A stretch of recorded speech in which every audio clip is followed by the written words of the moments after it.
All right, welcome everybody. Thank you for joining us today. Today it is just myself and Jack. Gary is at a wedding in beautiful Newton, Kansas, which I'm really not super excited to say. I know exactly where that is and exactly what it's like to be in Newton, Kansas, because I grew up in Blackwell, Oklahoma, which is about 90 miles from Newton, Kansas.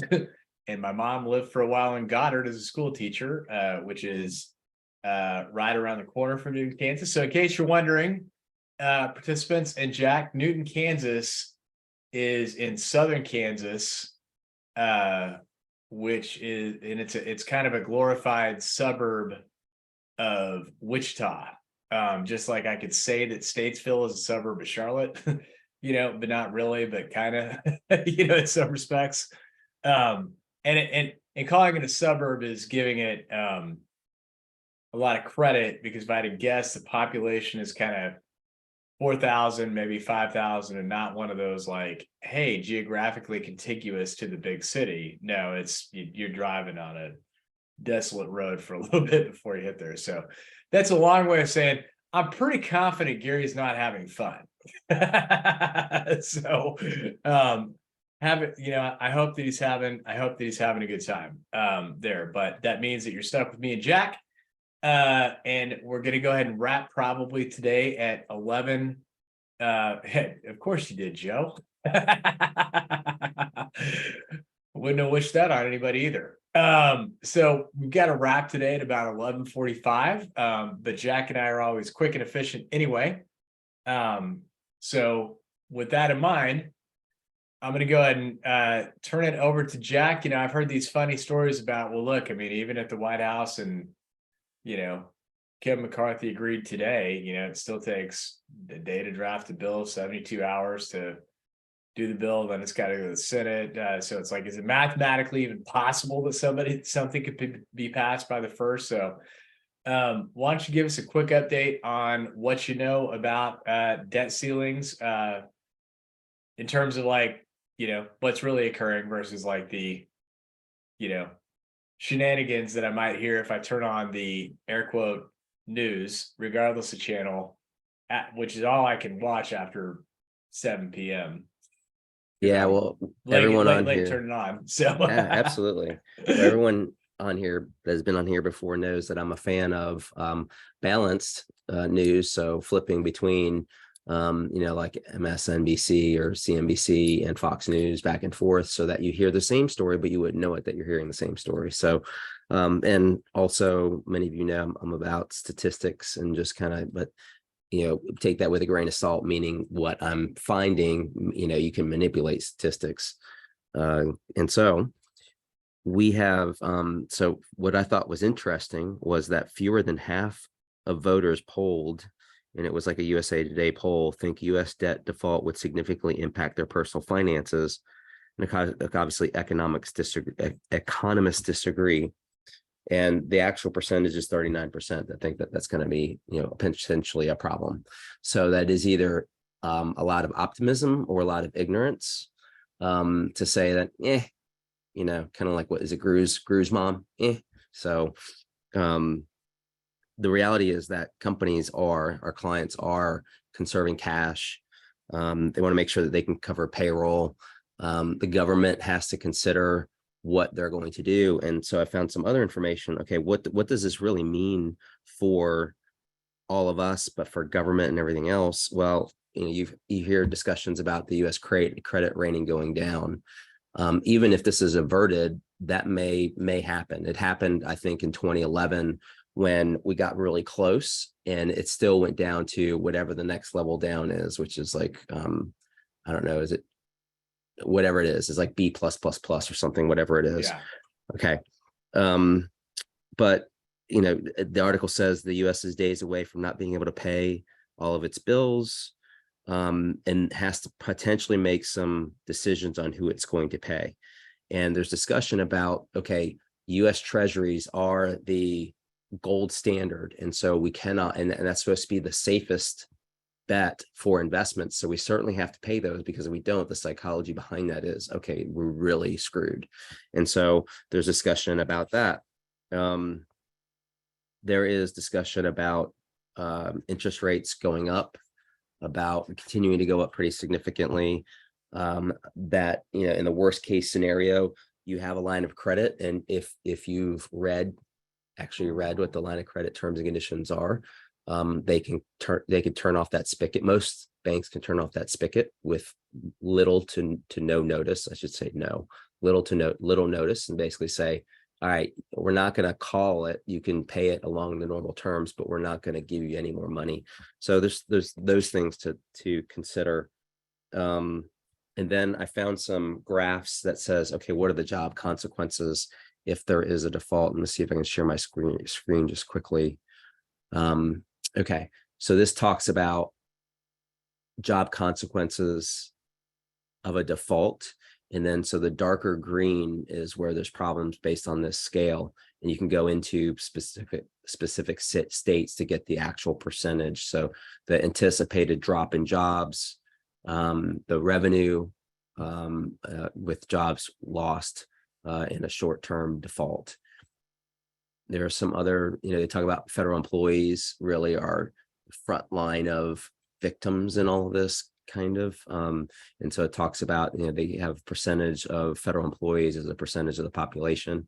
Apparently, and I didn't know this, that the West has more populace of federal employees than we do. Don't know why. I don't know. Maybe somebody can speculate as to why that is. And then counties with the highest proportion of residents working for the federal government. So a little kind of deeper dive into some of these places that have higher percentages, which, and I just said it's a higher percentage on the West Coast. And here we have some numbers from Indiana, and obviously DC is going to be in there as well. So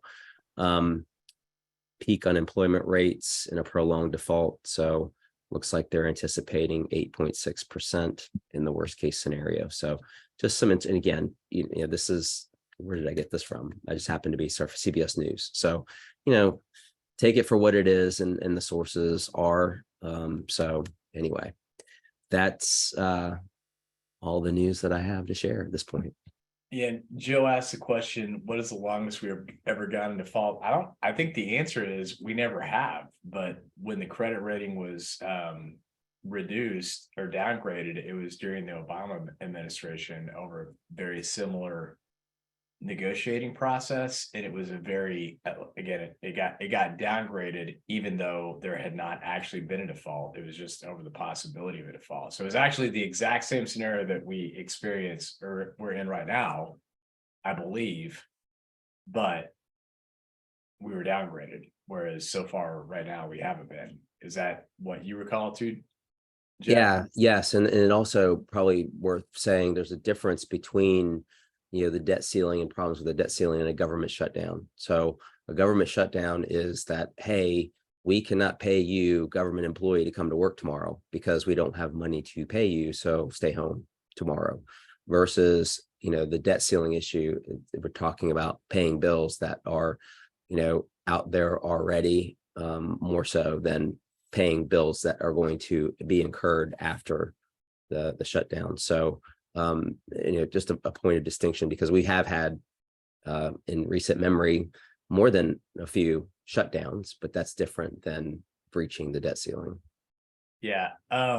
So Joe is technically correct that there was a default during the Carter administration.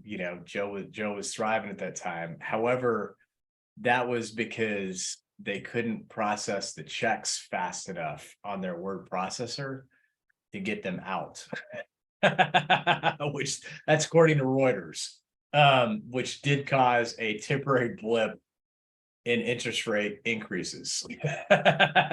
So yeah, it technically happened back in the era of the dot matrix printer, Jack, because it couldn't print the checks fast enough. But it was the same kind of back and forth fight about stuff that they just didn't get it done in time, and that caused a delay in processing checks when they finally got it done. So technically they did not issue payments on time, which then caused a 1 day crisis. I hated those machines. Like, one side would always get stuck and then it just completely mess everything up. The Yeah, wheels would not no, it rip was through the super little good holes. times. Yeah, Yeah. super Hmm. good times. I don't miss them either. I can't think of a single time that I printed something that did not have a paper jam. So then another thing that came up recently that Gary wanted us to bring up as in his absence is that, we have clients that, all times of their life cycle are contemplating exits. And you don't hear about them that, we're used to the stuff that we see pretty often, which is, either a sale to a third party, or alternatively, a sell internally, which could be a sale, or it could be a transition to an ESOP. But kind of the rarest form, but it has come up, and BGW have had some clients that have gone this route, is the go public route, like become a publicly traded company. In our world, so we just wanted to touch briefly on what that actually means, because you are hearing people talk about uh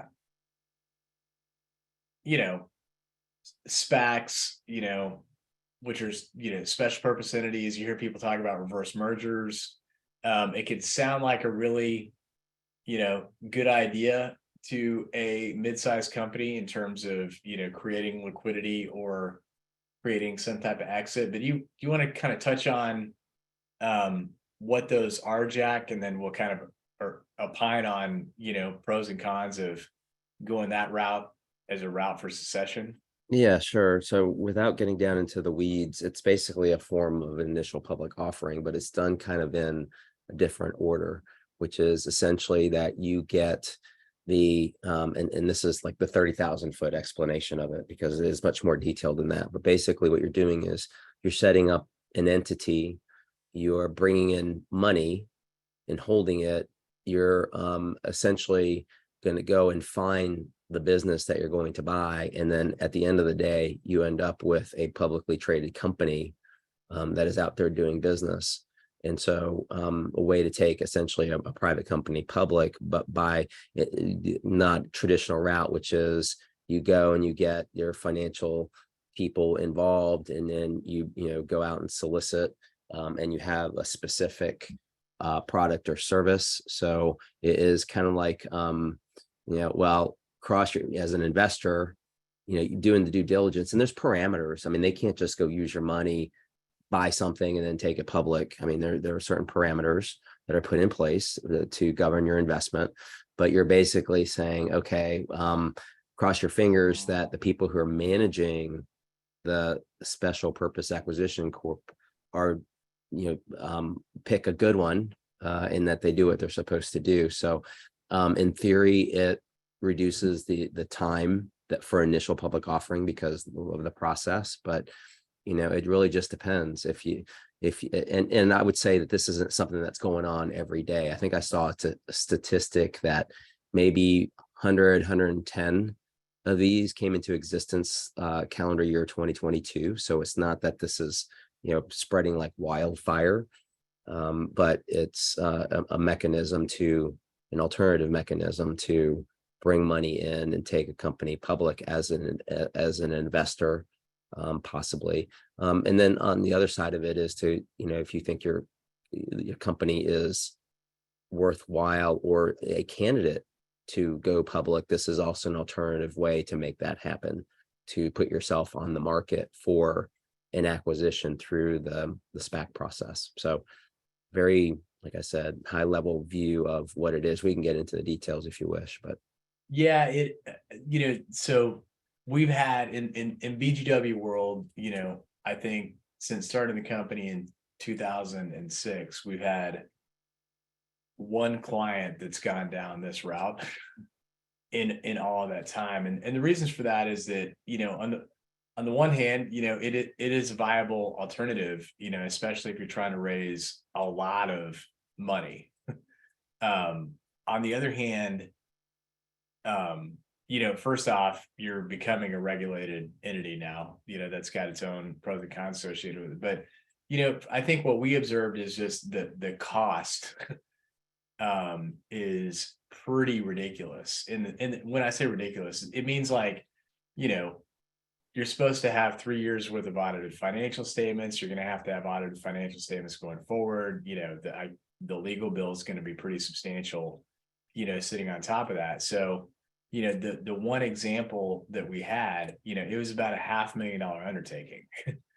So if you think about that in terms of the cost of capital raise, if you're trying to target like, hey, I only want to keep, kind of traditional rule of thumb is, maybe I spend 5 to 10% on fees, air quote, between, my consultants, advisors, or whatever, relative to the capital raise. I mean, I better be raising 5 to 10 million bucks, if I'm going to incur that kind of expense. So you really have to ask yourself, are there other alternatives to raising the same amount? I mean, typically what we would see is that someone will pursue this route after they've already gone through a more traditional route, like an angel investor fund or a private equity fund, or just, flat out, selling a majority interest to a private equity group or something like that. They would take this route after they've already done those other routes or otherwise exhausted those opportunities.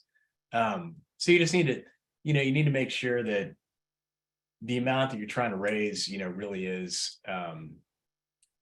appropriate or commensurate to what you're going to pay. I think the second thing that, you just have to be aware of is that, there's no guarantees on the raise. I mean, what's actually happening is that, you're being, underwritten, just like anybody else, and there needs to be an appetite, for it at some level. And, once you've actually done the initial work and gotten your initial capital, you're usually subject to some sort of volume restrictions, meaning like, if Jack is the person participating, and he's going to end up with, he has 100% of something today, and he's going to end up with 10% of it when it's all said and done. Well, if Jack all of a sudden says, cool, man, I'm stuck with 10% of it, but I sure would like to get rid of that too, because I want out of here. If Jack puts his 10% on the market, it's going to tank the price, because there usually is not significant volume levels, so Jack is the market maker, in this case. So so you just got to watch you got to be cognizant of the fact there's going to be volume restrictions typically too. So, I think from our experience, it's definitely a viable alternative. It's just that you got to be pretty sure that this is the path that you want to take, because, you're comfortable with the fees relative to the amount of the capital that you're trying to raise. And then secondly, that you're comfortable with the fact that, that there probably are going to be some trading restrictions based on the volume that you can place at any given point in time, such that you just, you may end up creating liquidity, but you actually don't have liquidity because unless the stock hits a certain trading volume, you can't sell it. And if nobody is buying it, after the initial sale, there is by default no trading volume. And I have, Adam, actually, while you were talking, I found a pretty good, again, graphic. I can't take credit for it. It's from Investors Business Daily. Again, a lot of nuances and a lot more detail, but I'm going to share that just for a moment to show you the differences between a traditional IPO and a SPAC. So traditional IPO, they're saying 6 months to a year. I would say possibly longer. It really just depends, I think, on a lot of due diligence. It depends on the type of company. There's a lot of closets to open and bankers boxes to look into. Then it's going to be a little bit longer than that. So private company decides to go public, makes a deal. So you got to have, kind of the machinery of a bank in the background. um, mountains of legal filings and accounting statements are handed over to government regulators. Underwriter organizes a roadshow, underwriter sets initial price, and on the IPO day, stock is listed on exchange shares and sold publicly. And I'm not endorsing either one. I'm just saying this is something that, obviously you can kind of see a slant that they're maybe saying, oh, well, a SPAC is easier, as you'll see. But so Yeah, they're saying, and also on that time frame, if you scroll back up, Jack, yeah, that time frame says 6 months to a year, but given that you have to have 3 years of audited financial statements, I mean, it really starts, years prior. sure. Yeah, great point. Yep. To this. So Yep. Okay. And then so this backdoor process. So it's kind of a little bit, I shouldn't say in reverse order, the order is just a little bit different. So you have the SPAC that's formed, it actually goes public. So it becomes publicly traded. They sell shares to raise capital. Then they go and they find what they're going to buy. The deal goes through, and then there's kind of like a transfer. I shouldn't say a transfer, but there is a change of what is visible out in the public, which is that the stock is the original stock is delisted, and now this private company is the private company is now publicly traded. So again, there's a lot of 1As, 1Bs, 1Cs, and everything else that go in here. But I just saw this while you were talking and thought, okay, well, just to kind of get a frame of reference as between the two processes. yeah, the way I always think about this too. I mean, one that would have been a cool graphic too would be to have shown a reverse merger, because that's kind of the third alternative to all this, which is sort of like the SPAC in that you're putting your company into a company that is already listed, but is otherwise like a skeleton, like it's still listed, but it technically doesn't exist as a going concern anymore. It behaves real similar to the SPAC. So doesn't change it. Doesn't change it though, in terms of like, hey, that's still pretty complicated, relative to private equity or angel investing as an alternative. Cool. Well, go ahead, and again, I neglected to mention, as Gary will chide me about when he watches this later. Hey, dude, you didn't remember to say, if you've got any questions, post them in the Q&A. If you want to haze each other in the chat. But we'll move on to the next thing that I've heard some about lately, which is kind of 3 or 4 topics that are all interrelated. Construction is usually our canary in the coal mine, first in, first out, if things are starting to slow down. And we have started hearing from some of our contractor clients that they are starting to see some slowdown. So that would, mean something in the sense of people are starting to think less great about the future, just based on the fact that they're less willing to put capital at risk to do new construction. That, in our world, that's primarily going to be commercial space. So it's just, it's more of an FYI, which then leads me into, warning trend number 2 is we've been speaking to some of our banker friends, and while there still is loan appetite sitting out there, it's more, hey, happy to help out an existing customer, not quite as excited about the prospect of taking on somebody new. So it's just, kind of an FYI, things that otherwise might have seemed free flowing 6 months ago, have the chance of being less free flowing now. So that which behaves very similar to when PPP was going on. Hey, we're only going to do loans to existing customers. So it just kind of further cements, tighten up your existing banking relationships where you have them. And then item number 3 is just more related to balance sheet risk and having excess cash sitting around. Not so much from the insured deposit scenario, because while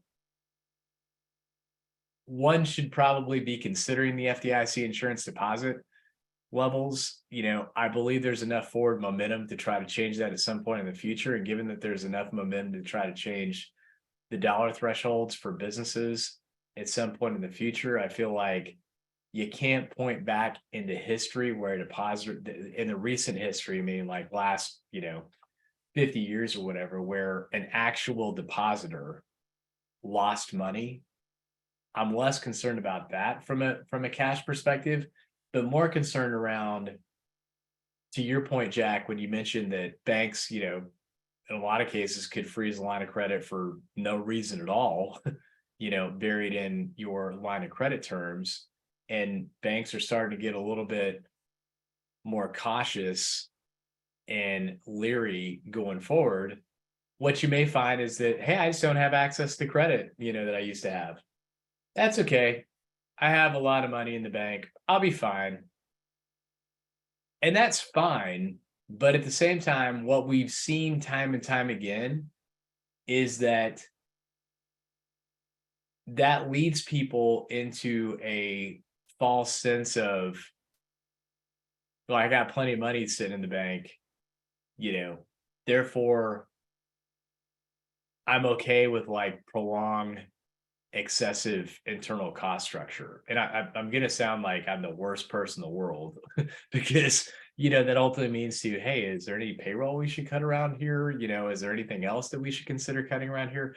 But at the same time, that cash usually represents money that you've earned in the past, paid taxes on, but not distributed to yourself. And every company on the planet, should have some form of working capital reserve sitting around.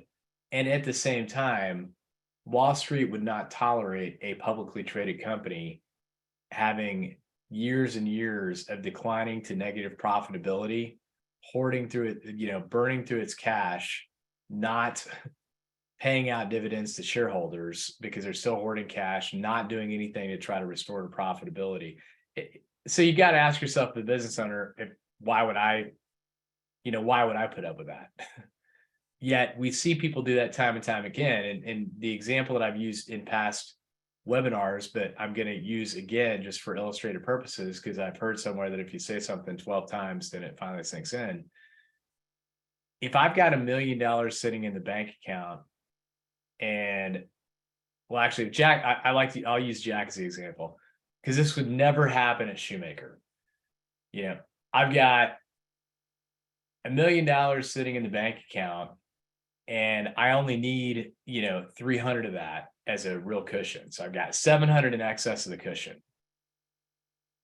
And I've got Timmy, the associate, who really should be partner, but isn't, because they're kind of slack. We've given Timmy some coaching, he still does an okay job, but we tolerate him just because we can't find somebody else to do the job. He's got a family that, feel bad about that. But now all of a sudden, our clients are starting to scale back. And we've got 700 grand in the bank, but we're starting to eat into it. If I've got 700 grand, then there's a 50-50 likelihood, depending on my desire to not feel bad or otherwise avoid conflict, that I will keep Timmy around for a while. Even though for years I've known that I haven't needed him, I just haven't been willing to do anything about it. If, however, on the other hand, I only have enough working capital that I really need, which again was, remember, 300 grand. And in order to make the next payroll, which includes Timmy in it, Jack is going to have to take out of his personal savings account $100,000 that he was planning on using for some different purpose. to then fund Timmy, it's just Jack's attitude changes, about that decision. So that really is the real reason why we don't allow people, or we don't like to have people to have excess cash sitting on the balance sheet in times like this, where there is the potential for a downturn. Yeah, it's so in that scenario, Timmy's out, no question, right? So Timmy! Timmy. Um, but you think about also, it's not just a salary, it is payment of benefits, of parking, of all those things that are surrounding that. So yes, I think that becomes a problem. Back to the banker's comment, that real life scenario, when I asked a banker recently, like, you guys lending money out to new people? And it wasn't a doctor no, or what do you call it, Austin Powers. It wasn't an Austin Powers Dr. Evil laugh, but it was close. It felt like it was close to. It's like like, yeah, not kind of thing. I mean, he would never say that to a potential borrower, but between us, is like, yeah, not happening. Unless you have money to give to us. You have money to give to us as far as deposits go, yeah, we'll give it back to you. And so and we'll charge you interest for borrowing that money, or we'll use your money for elsewhere. But yeah, definitely need deposits. And as far as construction industry, I agree. You see that it's really I think has been a good indicator as far as economic growth or stagnation, because you think about it, the front line of that are the engineers and architects, and if they are not being hired to put stuff together that then would be put together, then you have a slowdown, and then you have a buildup. If things recover, then you got to get those people. It's not as if I've seen those people like, well, let's go ahead and kind of get to right before we go with the sticks and bricks. It is, let's just kind of stop the process because we're incurring costs and we don't know if we're actually going to build that building or not, or whatever it may be. So seeing all of those effects recently, unfortunately, not significant yet. I think it's a little too early to tell, but we're halfway into the year. So, what are our expectations of how we come out in the second half of the year on all these things? Yeah, no, I definitely would agree with you. So what Timmy's out. You're heartless, Jack. So does anybody have any questions that are out there? Please post them in the Q&A. We did have one from Papa Joe, which is, would you agree the best time to negotiate with your bankers when you don't need the money? That's pretty much where Jack was going. Yeah, absolutely. It is when you don't need the money, get things intact, which, of course, is the opposite of what, you would typically, think would be, well, if I don't need the money, why do I need the bank? Well, because at some point the weather's going to get a little stormy, and you want to be prepared for foul weather. I love sailing. When's the right time to go ahead and reduce your sails and depower your sails earlier than you think. Because last thing you want to be doing is being out there when it's all crazy and stormy and rocky, saying, boy, now would be a good time to depower before I get flipped over. You want to do it when it before the storm hits, so that you're ready and you don't have to go outside of the cabin when the storm does actually hit. So absolutely agree with that statement. And I think also it now is not necessarily the right time, but when things kind of turn around is, I in fact just kind of forgot until this moment that we have a line of credit on our house that is at zero. I mean, it just sits there as emergency if we ever needed it for whatever reason. And when we refinanced the house, we had to close it down, didn't have it for a while, put it back in place because someone said, why not? The interest rates, this was some time ago when the interest rates were lower. But, so just kind of preparing for that, because again, we didn't need the money. We were okay. But it's just sitting there.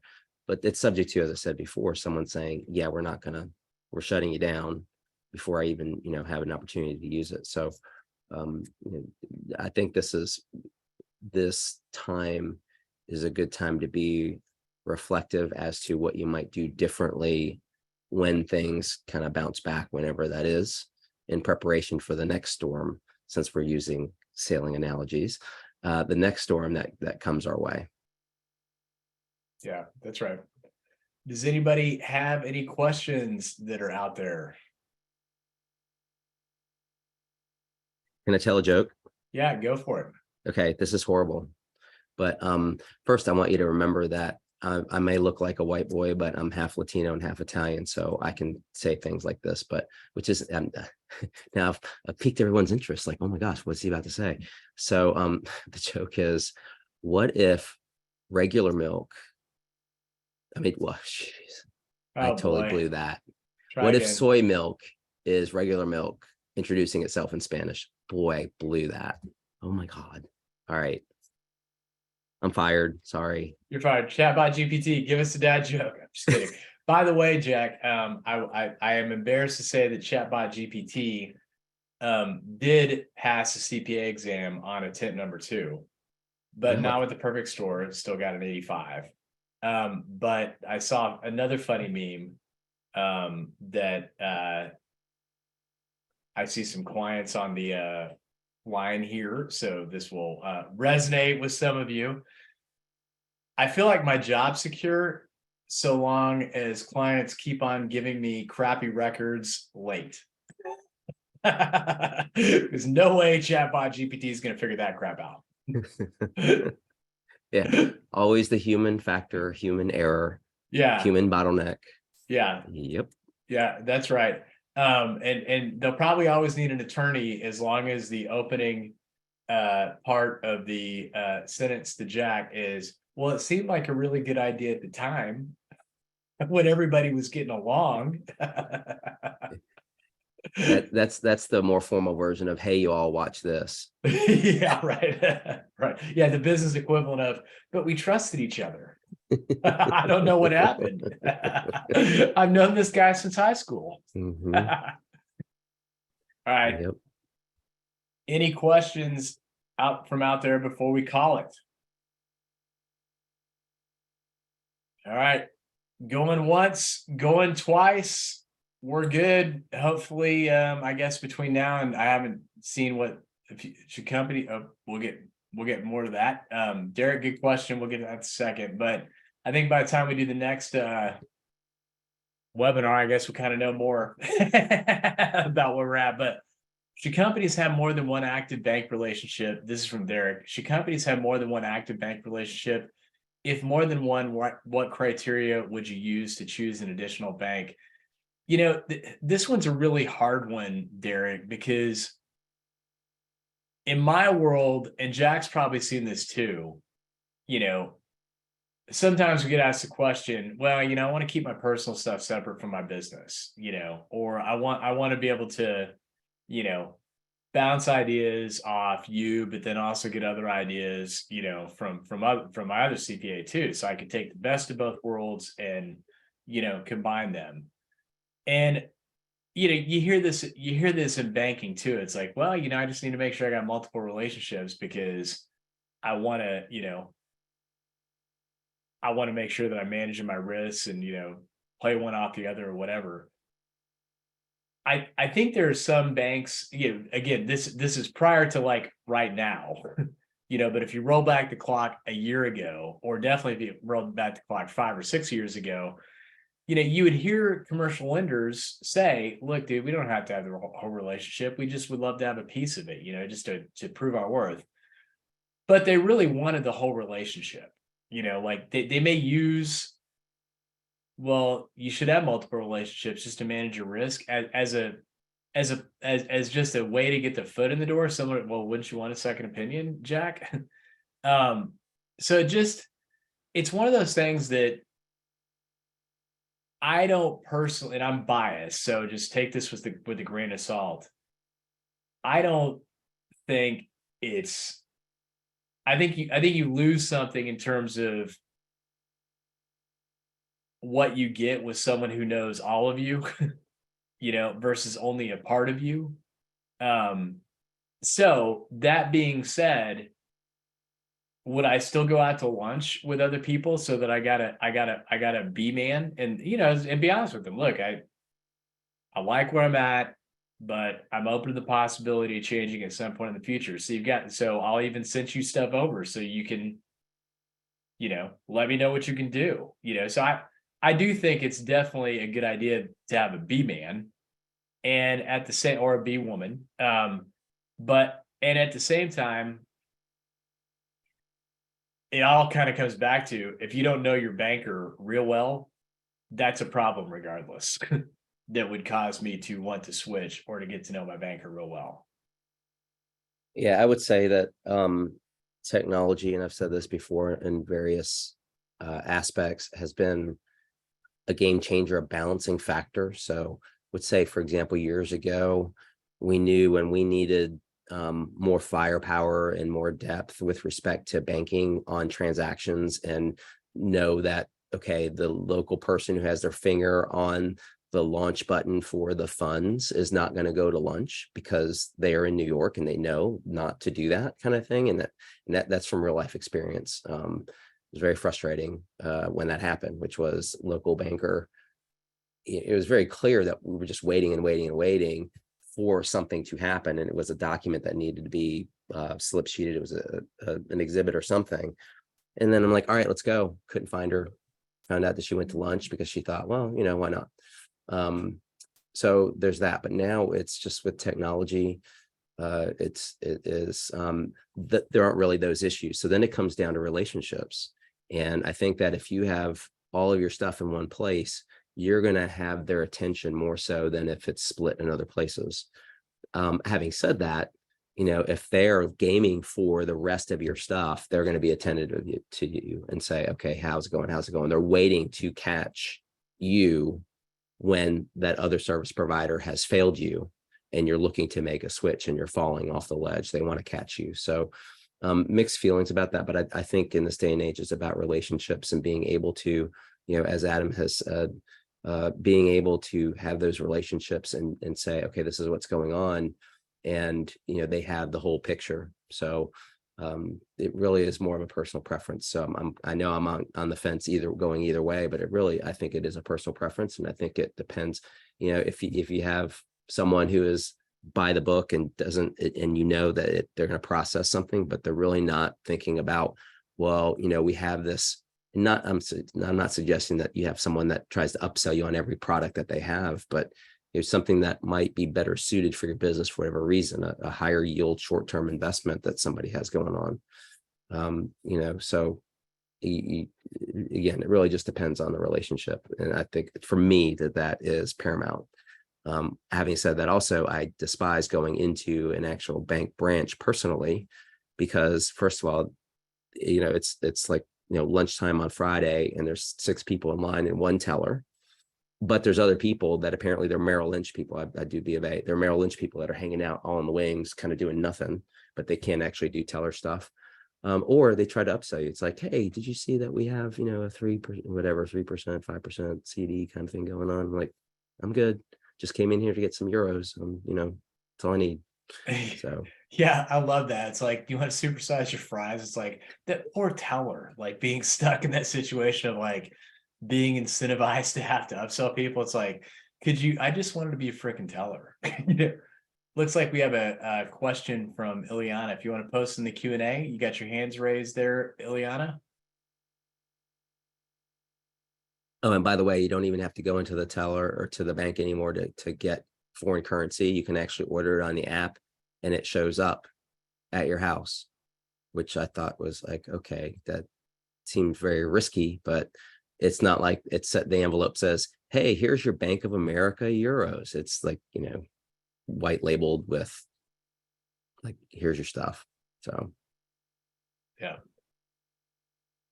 All right. Any other questions out there? All right. Awesome, guys. Well, thank you for being here, and we'll catch you all next week. Yes. Thank you. Good to see all of you. Thank you for putting up with my very nasally voice. I do have a cold, hopefully not COVID, but I'm hiding in my office. So all right. no one knows. That's all right. All right. See ya. See you guys. Bye.